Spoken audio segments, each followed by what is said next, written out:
Have you ever seen a sci-fi dystopian movie or book where people are forced to home migrants in their own homes? Because I'm thinking about it and I'm like, well, there's the one where they give everyone drugs. There's the one where everyone's locked in their house. There's the one where they're burning all the books. There's the one where the pigs are in charge. Is there one where it's like you live in a house and then one day they show up with a guy from a foreign country and like he lives here now? Well, here's the story from Mediaite. New York City Mayor Eric Adams suggests locals could eventually house migrants in their own homes for extra cash. That's right. The discussion took place on Monday during an address at City Hall. Adams announced that houses of worship had stepped up around the city, volunteering to open up their doors to assist with giving migrants places to stay. A clip from the announcement began circulating on Twitter via Greg Price.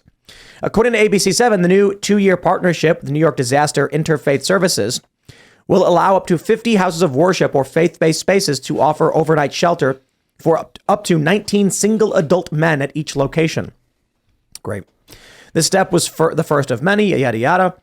He says they have spare rooms, they have locales, and if we can find a way to get over the 30-day rule and other rules the government has in place, we can take that $4.2 billion, 4.3 now, that we potentially have to spend, and we can put it back in the pockets of everyday New Yorkers, everyday houses of worship, instead of putting it in the pockets of corporations. They're basically saying, you are going to have illegal immigrants living in your home, but don't worry, we'll pay you. I didn't see that one coming. It's kind of a Third Amendment violation, isn't it? I mean, He's stating it. He hasn't enlisted them in the army, but yeah, it's not. They're not soldiers. Yeah. But same. Maybe it's a private property rights. Fourth Amendment, maybe. I don't know. But it's clearly a property rights violation. There's a viral video coming out of Chicago it's fine. where people are at a city meeting and they're saying that they're going to be bringing in like 250 adult men, illegal immigrants. And these people are screaming like, are you insane? How could you do this? And it's funny because the people on the panel or whatever are smugly saying, we are going to do this, this, and this. And it's just like, y'all voted for it. You keep voting for the same thing. You mark the D every time. D, D, D. And then what happens is they smack you around. They strip you of your rights and you go, how could this have happened to me again? For 100 years, Chicago, you have been voting in Democrats and it keeps getting worse. Dude, I can't tell you how it gets worse nonstop in Chicago. I know. But you have to give them the 50th chance. This they're like, time, oh yeah, they're like, the police in Chicago are operating black sites where they kidnap people and lock them up for 10 days and no one knows where they go. It's like, okay, why did your grandfather, your father, and you vote for it? I'm sorry, dude, I'm out of Chicago. I left. Yeah. Because it's like after the crime just got worse, after the policies got worse, and everyone's like, I'm going to vote Democrat again this time. I'm like, okay. I completely relate to your exasperation because I was born and raised in California and I watched the same thing. And we just kept voting for more and more taxes and increasing the size of the state. And it just slowly destroyed the state. And I think that's the same thing that's happening, maybe not with the outskirts of Illinois, but certainly Chicago itself. It's like a third world hellhole. I remember in the summer of Love riots, there was a viral leaked audio clip. Chicago's got aldermen. They're like neighborhood politicians. They're in charge of these various neighborhoods. And apparently, it's been a long time since I covered it, but when the riots were happening downtown, they basically lifted the bridges to force the rioters into neighborhoods to protect the financial areas, sacrificing the residential areas. Well, that's what you get. Yeah. You keep voting for it over and over and over again. They keep doing it. They did it again. They voted for that far left guy. Yeah. There you go. They replaced Beetlejuice with an even scarier figure. If that's even possible. I think one of the most frustrating parts about New York City, though, is that they have begun busing to the counties outside, right? So like Eric Adams believes that the decision he makes for this major populous city is the decision he's making for the state. Right. And that's psychotic, basically, in my opinion. And there are different county elected officials who have filed lawsuits. They're fighting this, but he has decided since he is accepting migrants, he also gets to install basically fraternity houses of unmarried single illegal immigrants in your neighborhoods wherever he sees fit. That's crazy to me. It's totally he is nuts. not the mayor of these counties. He's only the mayor of New York City. Well, I think this is ultimately why, even though people laugh it off, peaceful national divorce is happening in real time. I mean, the migration of people like myself or Tim that are fleeing these blue hellholes is like, that is what national divorce will look like ultimately, is that people that share my ideology, that don't want an overpowerful state, we're going to go and be amongst our people. We all saw last week that YouTube announced you can now deny the 2020 election again. I know. Which is just as a weird What policy. Weird timing. But it's because they're intending to deny Yeah, exactly. Trump's win. Trump wins in 2024. They are going to scream about, you name the country. Oh, China did it. Ooh, it's China now because, I don't know, whatever. Who knows where Russia will be. They're gonna claim Russia got Trump elected again. What if they say Ukraine did it? That'd be interesting. Well, they wouldn't say that because they're fighting with Ukraine. They're going to say Russia did it to stop so that Trump would stop helping Ukraine.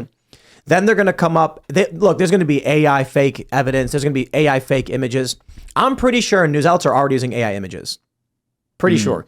We use AI images at timcast.com, but they're edited to look like art. It's not like a picture. We'll cut the person out and put them over something and it looks cartoony. And it's not, we don't use it as supporting evidence as an article. We use it completely as just. Yeah, but this is what so I can't say for sure, but I've seen articles that look like it's AI.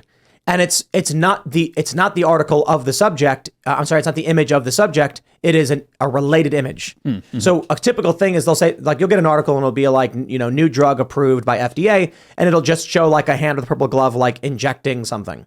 It's totally unrelated. It's a stock photograph.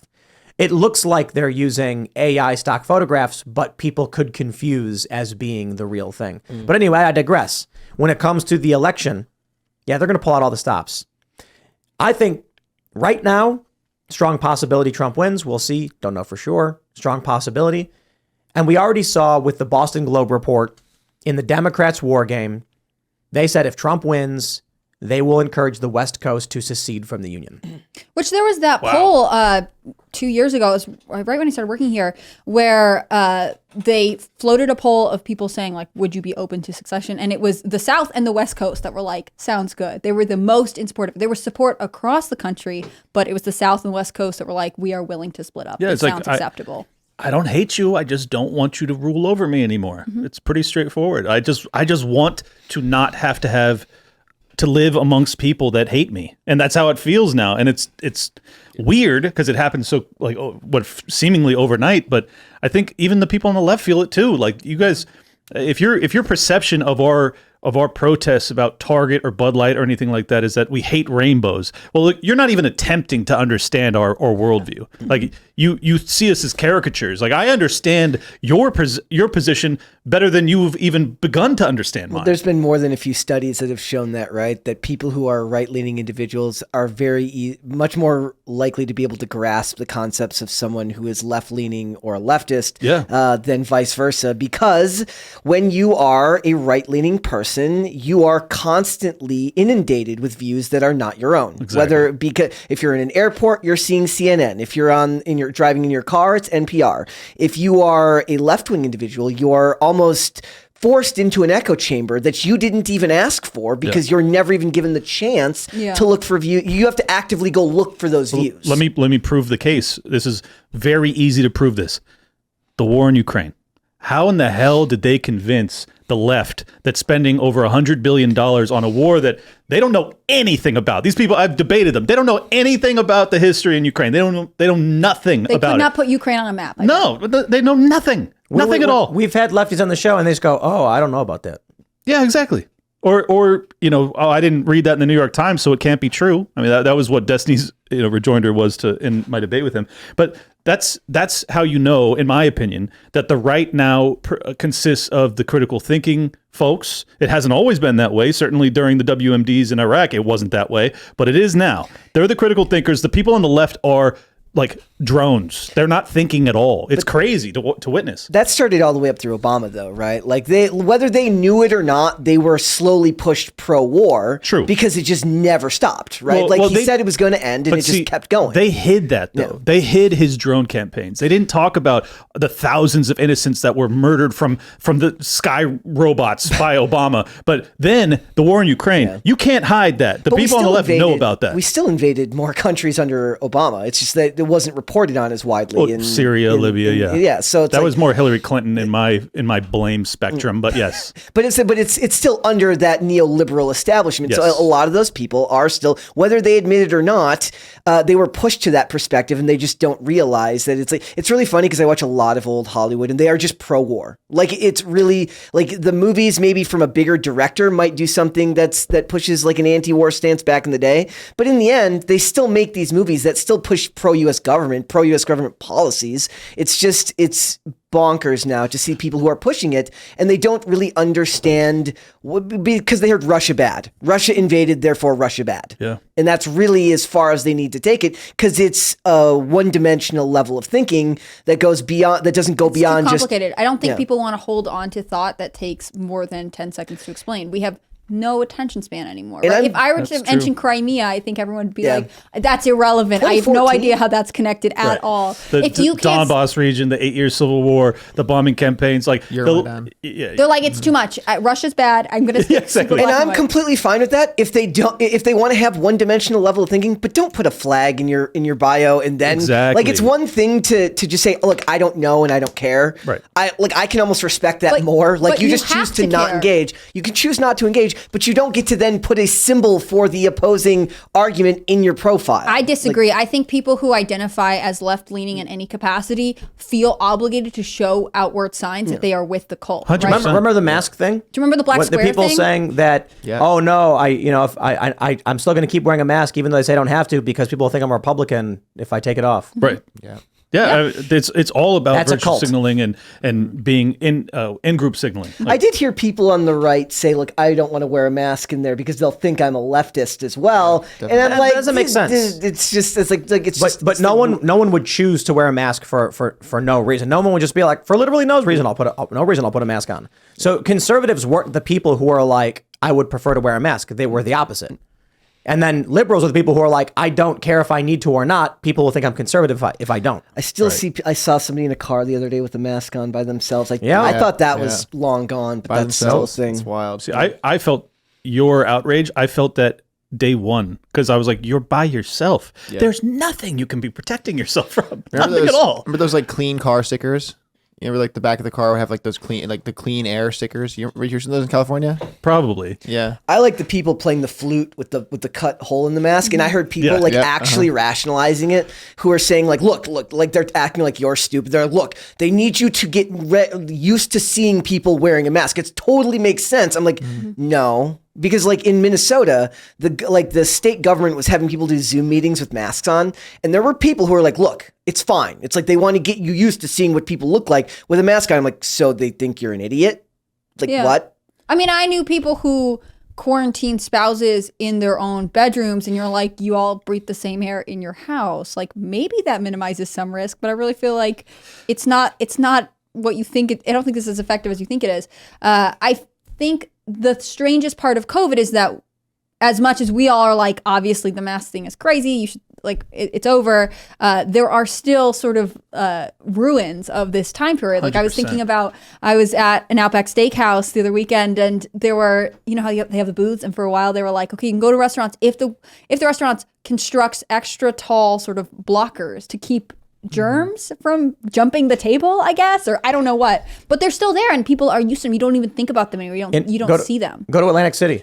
All the casinos, not all of them, but a lot of them have, actually I think all of them might, gigantic plastic barriers bolted to all their table games. Yeah. So when you sit down, you have a plexiglass room that you're in and your hands can go underneath it. Yeah. I remember when I was in Vegas in like 21 and I saw those for the first time and I was like, oh, I live in a dystopic novel. Like this sucks. Are they still there in Vegas? I don't think so. I think they took them down. But these things are there in a lot of places. But see, you're talking about the physical relics. I want people to not forget about the spiritual relics that exist within the youth, as well as all of us. Ultimately, we all carry some sort of trauma forward from that experience. The kids who are not going to be able to read facial expressions as accurately as others because in their formative years they were raised with an entire generation of parents who were too scared to spend time around their kids without a mask on. No, they weren't scared.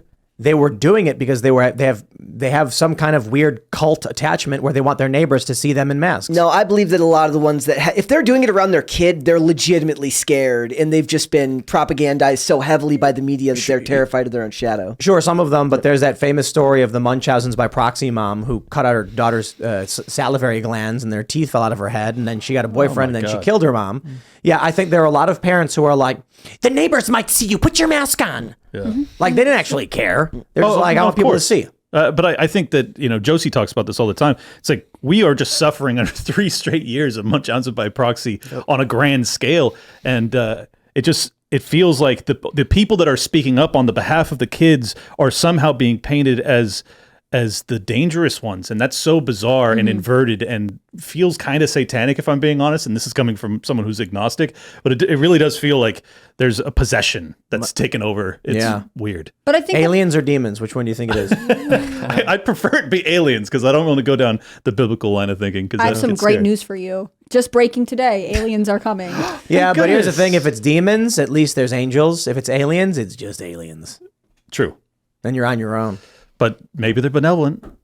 The aliens that are brainwashing people and turning them into cultists? No. I'm talking. They're here to save us from the brainwashing cultists that we live amongst. It's easier. It's just the media. It's just the media being evil.